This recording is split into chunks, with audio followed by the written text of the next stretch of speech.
У бруклінському нічному клубі «Кетс» відбувся концерт гурту «Скрябін», що відсвяткувати свій запізнілий день народження, а також 25-й день незалежності України. Жахливі речі відбуваються в деяких піснях Андрія Кузьменка, так само, як і в житті країни, звідки він їх привіз. Щоб підбадьорити своїх патріотичних шанувальників, лідер гурту дав декілька промов під час шоу, адресуючи війну в Україні з чорним гумором, і заохочував людей бути сильними, захищати свою спадщину любов'ю одним до одного і ненавистю до корупції.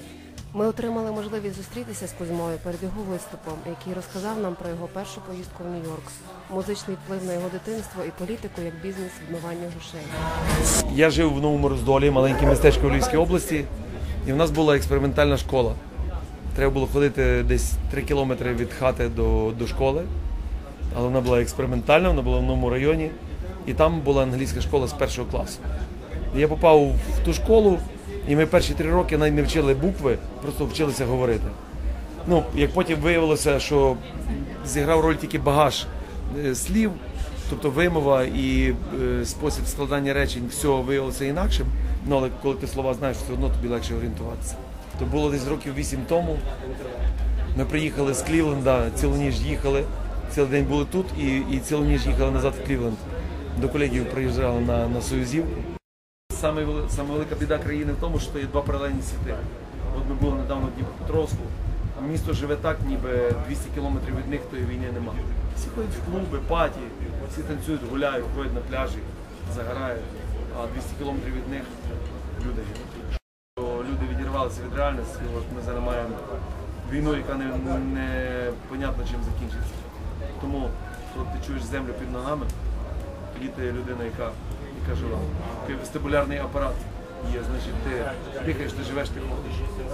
2, 3, а може потім піде нам, а може потім піде нам, а може потім піде нам, а скоро потім піде нам, а може потім піде нам, а скоро потім піде нам, а скоро потім піде нам, а може потім піде нам.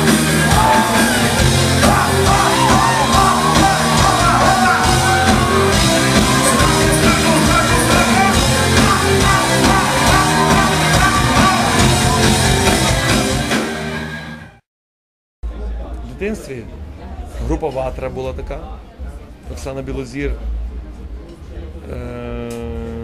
Гадюкіних завжди слухав, Віка, потім була, дуже мені подобалася група The Vio. До сих пір маю майже всю збірку їхніх пісень, тих ранішніх. Так, в мене була дилема, то був 89-й рік, я приїхав з армії, і в мене була дилема, чи їхати в Варшаву, я перфектно по-польськи говорю, тобто не було різниці, мене запрошували і туди, і в Київ. А? Чи в Берлін? Ні, в Берлін ні. І в якийсь момент я зрозумів, що тут мені комфортно, тому що я знаю всі ходи, виходи. Я маю маму, тата тут на своїй землі, а там все одно я буду чужим. Шутімо, ми положим за нашу свободу і покажем, що ми браття козацького роду.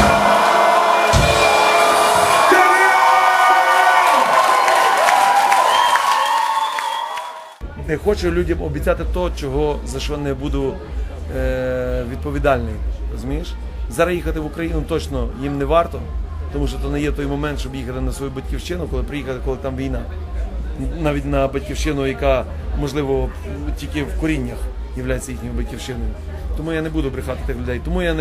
Тому ми не приймаємо участь в Україні в концертах, присвячених Дню Незалежності, тому що нема незалежності в Україні. Ми є залежні все одно від тих людей, які нами керують постійно, а серед них ні одного патріота нема. Тому та країна страждає. Американцям я точно нічого не скажу про Україну, тому що, знаючи силу засобів масової інформації, я проти них абсолютно безсилий. І отак робити якісь плювки, кидати якісь пару слів, там, люди, ми українці, я не буду того робити. Тобто американці є американці, українці в Америці є українці в Америці, вони все одно є українці.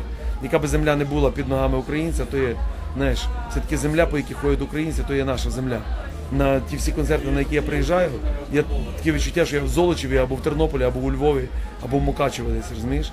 Ті люди вміють зробити таку атмосферу, навіть не стараючись того зробити, воно в них виходить. Тому я точно не та людина, яка буде когось переконувати в чомусь, робіть так, бо я вам так сказав. У нас є інакша біда. У нас є маса українців, які обвішують машини жовто-синіми прапорцями, а з машини грає російська музика. Розумієш? В тому є біда. У нас зараз є біда в Україні, що ти приїжджаєш до Львова, 3 станції українські, Незалежність, Люкс і Львівська хвиля. 3, а всі решта російські. Я рахую, що люди не мають почуття власної гідності, слухаючи музику тої країни, яка вбиває твоїх людей. От така моя чітка позиція.